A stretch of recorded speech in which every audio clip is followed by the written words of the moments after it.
Berlin চিড়িয়াখানায় বন্দী বিশ্বের সবচেয়ে বেশি বয়সী গরিলা ফাতু। ১৩ এপ্রিল সোমবার তার ৬৯তম জন্মদিন পালন করা হয়। তবে জন্মদিনে কোনো কেক ছিল না। জন্মদিনে সে খায় চেরি টমেটো, বিট, লিক্স ও লেটুস পাতার ভোজ।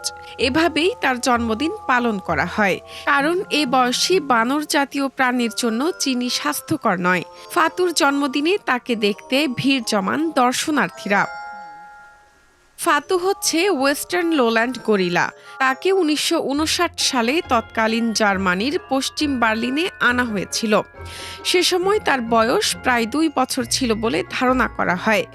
অবশ্য তার সঠিক জন্ম তারিখ জানা নেই। তারপরও ১৩ এপ্রিলকে তার আনুষ্ঠানিক জন্মদিন হিসেবে ধরা হয়। গরিলা বন্য পরিবেশে সাধারণত ৩৫ থেকে ৪০ বছর বাঁচে।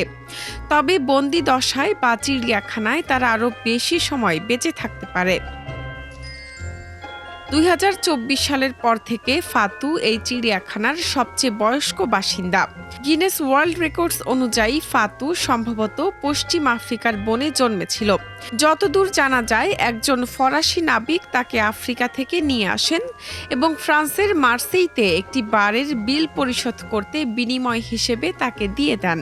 এরপর একজন ফরাসি পশু ব্যবসায়ী তাকে চিড়িয়াখানার কাছে বিক্রি করেন বলে জানা যায়।